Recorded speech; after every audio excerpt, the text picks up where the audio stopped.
Welcome back to Things You Don't Know. I'm joined today by my good friend Chandler Foster, who fans the flame of curiosity and asks the hard questions, and by Dr. William Weaver, who finds the scientific connections and makes them understandable. And we're grateful to you, Dr. Deneen, for your mastery of history and for keeping us tethered to what happened and how it relates to today. Yeah, today we're talking about sheep. Yeah, at first that may sound like a simple farm subject, but it really is not. Sheep have been tied to human life for thousands of years. They helped clothe people, feed people, enrich trade, shape landscapes, and even shape language, religion, and imagination. When we talk about sheep, we are really talking about one of the oldest working relationships between human beings and animals. Sheep were domesticated very early in human history, in probably in Southwest Asia. And over time, people raised them for meat, milk, skins, and eventually wool on a very large scale. Now, Dr. Weaver, that's one thing that I really like about this topic. Sheep are easy to underestimate. People hear the word and think of a quiet animal in a field, but sheep really helped build ordinary life. They really did, didn't they, Chandler? Yes, they did, Dr. Weaver, because they gave wool for clothing and blankets, milk in some places, meat, and even lanolin, which still shows up in skincare products. So this is not just an animal story, it's a civilization story, really. A civilization story. Well put. Dr. Deneen, what can you add? Well, Dr. Weaver, it's also a story about dependence. Humans protected sheep from predators, moved them to pasture, bred them, sheared them, and built entire economies around them. Sheep, in turn, became one of those animals that supplied a steady stream of useful things. In many places, a flock was not merely food walking around, it was clothing, wealth, trade, and security. That long exchange tells us a great deal about how people once lived. Yeah, Dr. Deneen, let me get this thing started with the history. That's in your wheelhouse here. When people hear that sheep were among the earlier domesticated animals, what the heck are they really talking about? Well, Dr. Weaver, it means sheep entered human society very early in the Fertile Crescent in Southwest Asia and nearby regions, roughly 10,000 years ago, or perhaps even a bit more, depending on how a study defines the process. Early domesticated sheep were not initially prized mainly for the thick wool sweaters we imagine today. At first, they were more valuable for meat, milk, and skins. Over time, people selectively bred sheep so that fleece became more important, and that changed clothing, trade, and everyday household life. So I bet that's really kind of interesting, don't you think, Chandler? I'm thinking that when we think about sheep today, we think about just their wool, right? We do think about just their wool, Dr. Weaver, but really it goes a lot deeper than that. Because yes, it does, because in a way, early sheep were not yet the sheep of greeting cards. Chandler, that's a very fair way to put it.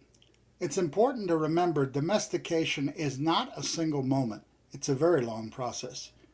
Humans gradually shaped sheep, and sheep gradually became more fitted to human needs.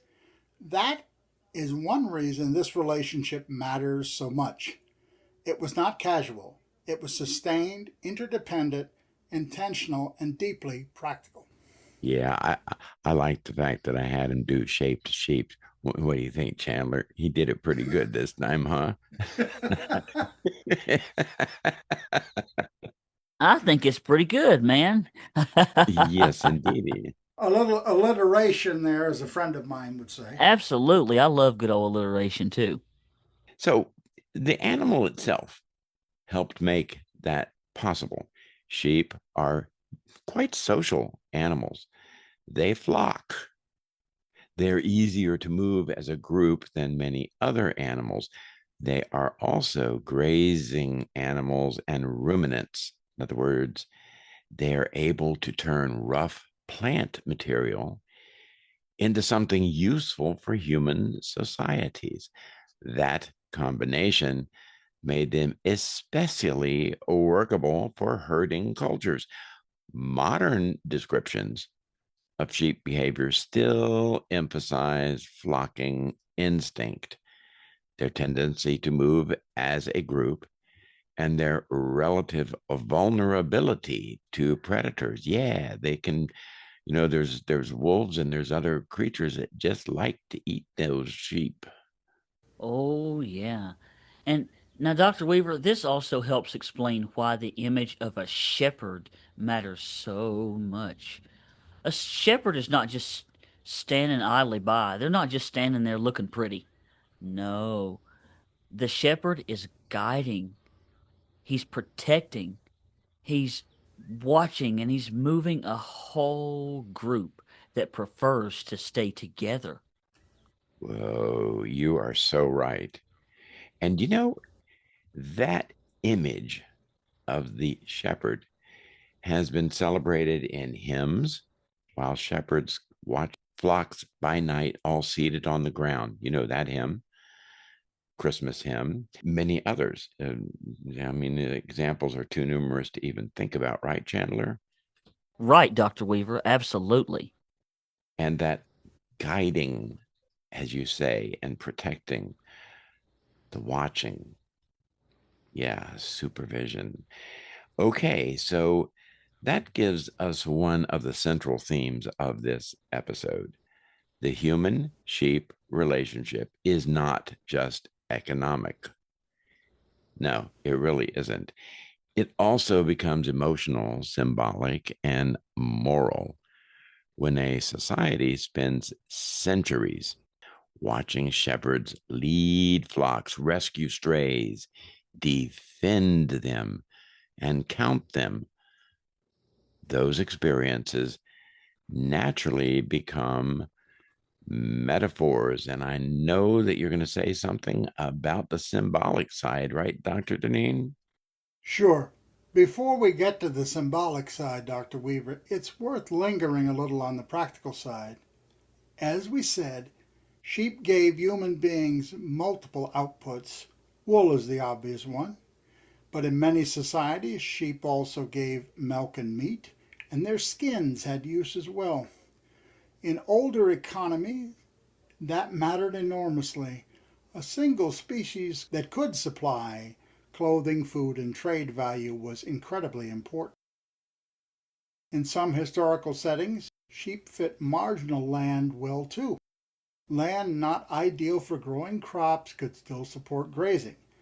That made sheep part of a very efficient human survival strategy. That's right, Dr. Deneen, and that helps me understand why sheep are so old in human memory. They were not a luxury. As a matter of fact, they were woven into daily life just like the weaving that is done when those blankets are made out of those sheepskins. Right, Dr. Weaver and Dr. Deneen? You're right, Chandler.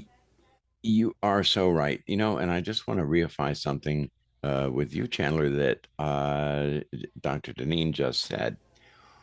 And I think you have seen some flocks of sheep. Am I Yes, correct, Chandler? Okay. And the grazing land that sheeps are on, when we say that it wasn't good for farming, okay, or, making crops, the sheep are still able to grab it. You've seen it, rocks around, stuff that they climb over and whatnot. And yet they're able to get in there and nibble away and get at those plants, right, Chandler? absolutely. It's like an art form for them. Whoa, whoa. Okay. Yes, you are right. I agree with that very much. It's a great picture. So anyhow, yeah, just wanted to add that in. Yeah, thank you for sharing that, Dr. Weaver. Thank you for sharing your information about that too. What's always intrigued me, Chandler, if I may, is that in some places sheep are quite literally woven into daily life. Oh, man, that was terrible. Yeah, it, it was. Leave it to Dr. Deteen to come up with one of those little witticisms there. Um, but it is historically accurate in this concept here. Let- I guess so, yeah. Yeah, let's talk about the relationship itself. People often act as if domestication is humans taking control, full stop. But there is another side to it. Once sheep became domestic animals, humans also took on obligations. Sheep need care, they need protection from the weather, disease, and predators. Many domesticated sheep also depend heavily on people for breeding management and in wool breeds because there are different breeds. The sheep that provide us with wool are a bit different. They need to be sheared. So, what developed over centuries was a partnership, though not exactly an equal one. Humans shaped sheep, but sheep also shaped human work routines, settlement patterns, seasonal movement, and labor. Right, Chandler? That's exactly right, Dr. Weaver. And honestly, that makes the relationship sound almost like a contract. If we feed and guard you, then you sustain our households. Well, yeah, that really puts a different light on things, doesn't it, Chandler? It does. It kind of puts a different perspective on it. Yeah. In many eras, that is not far off. Humans got reliability. Sheep got organized care and reproduction under human protection. Of course, that does not mean life was gentle for every flock or every shepherd. Herding could be hard, dangerous, and physically exhausting. In other words, you can't just leave the sheep there, and go off into your dreamland. No. You have to be on the watch, the alert.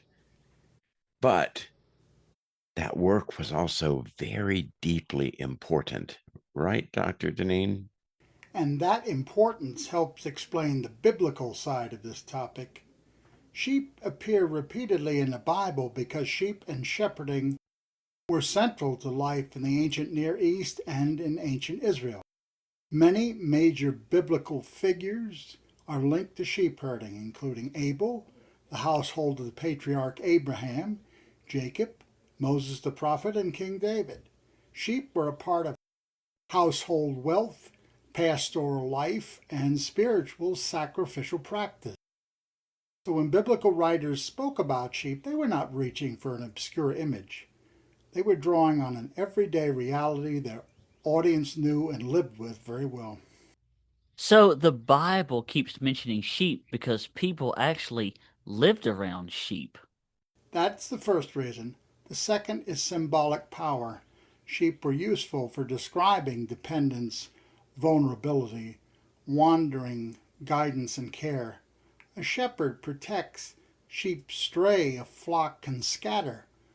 That makes the shepherd sheep relationship a powerful language for discussing leadership and humankind's relationship with Almighty God. That's why Psalm 23, the Lord is my shepherd, has endured so strongly. It takes a familiar daily reality and turns it into a statement about trust, guidance, provision, and protection. Yeah, when we were looking at this, Chandler, the script, you said that you really liked some of the religious and biblical references, and Yes, I do. and I don't think You could do a podcast about sheep without including that in our society. Do you? I have to agree, Dr. Weaver, because that's a main part of the representation of sheep, I think, and it goes with part of the symbolism. And when you talk about sheep and when you think about sheep and the people that I've had conversations with about it, you know, that reference is always brought up, with the Bible, with the sheep. It's just a thing that people think about when you're talking about sheep. So in Christian scripture, that shepherd imagery continues.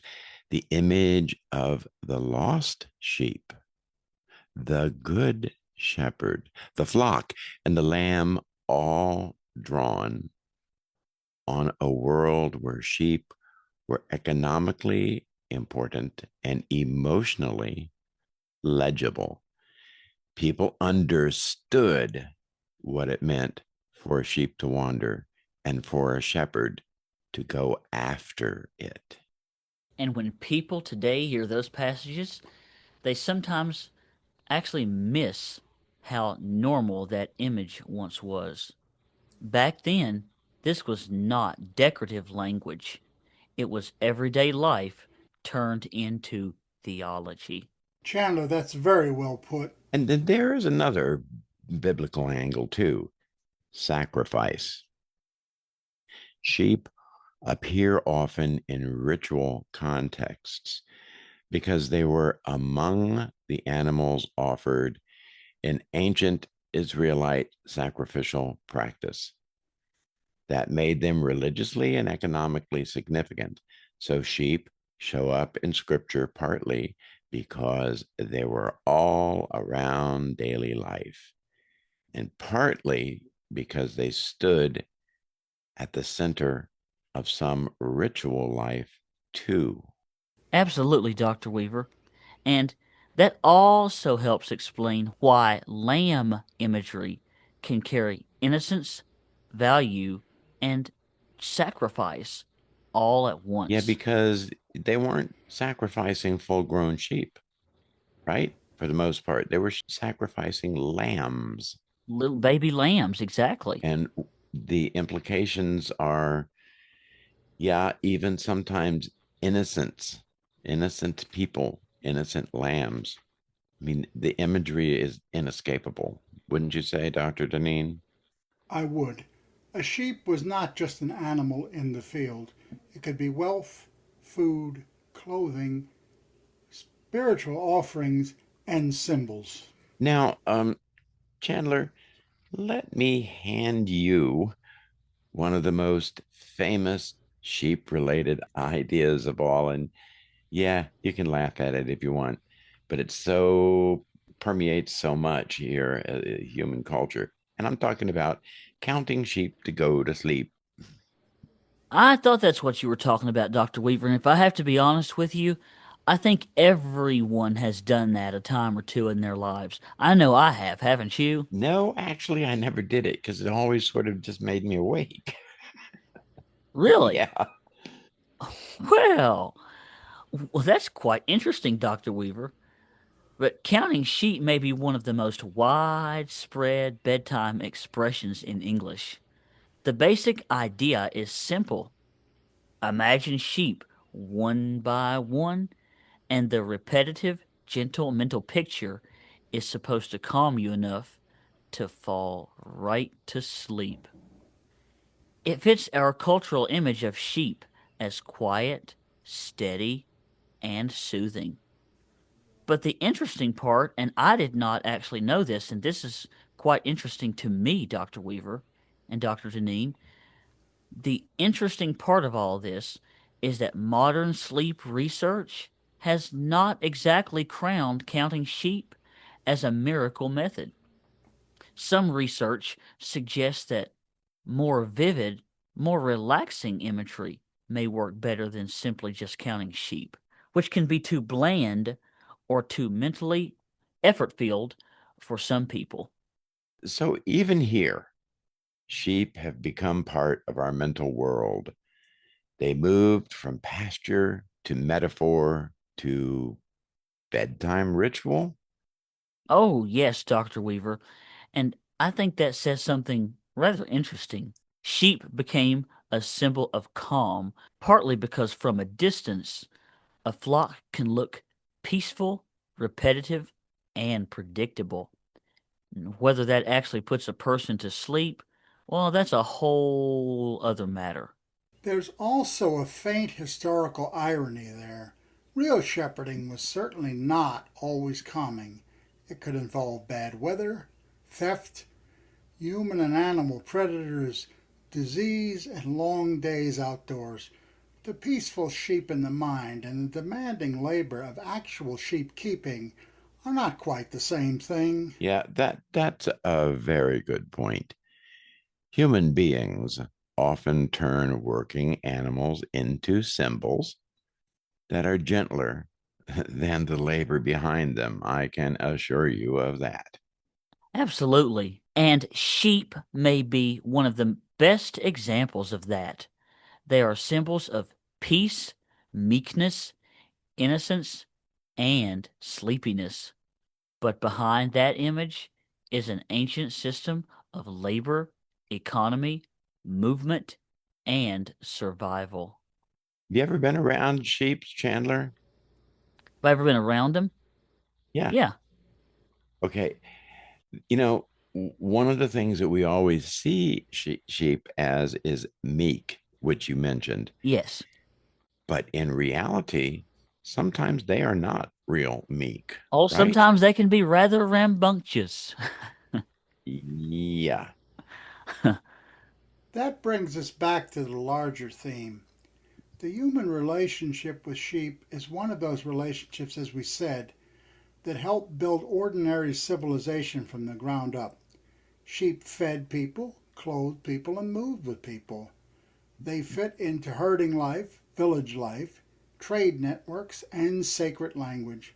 They were at least on the surface humble animals, who were not always humble, with enormous historical importance.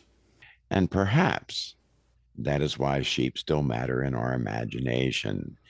Even if most modern people do not live near flocks, the old language remains. We still talk about black sheep, lost sheep, wolves in sheep's clothing, separating sheep from goats and counting sheep.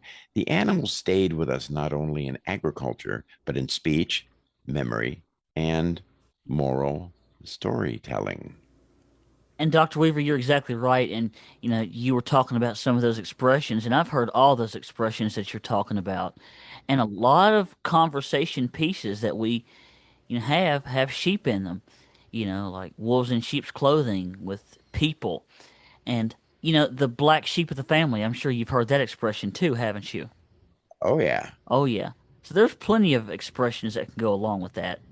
So the story of sheep is really the story of closeness. Not closeness like you would think of in the sense of cuddly sentimentality. No, but closeness in labor, dependence, survival, and closeness in meaning too. Well said, Chandler. Human beings did not merely use sheep. Humans lived with them, watched them, guarded them, bred them, counted them, traded them, sacrificed them, wrote about them, and prayed through their imagery. Yeah, which is sort of interesting and odd. And that is why sheep deserve more respect than they usually get. They are not just background animals in history. They're one of the creatures that helped make settled human life more durable, more clothed, more fed, and more symbolically rich. Hey, and that's not bad for an animal that most people associate with sleep. Or sweaters. Or Psalm 23. Or trying and failing to fall asleep at 2 o'clock in the morning, which sometimes I Yeah. just give up on that. Yes, As you indeed. very well know, Dr. Weaver. Yeah.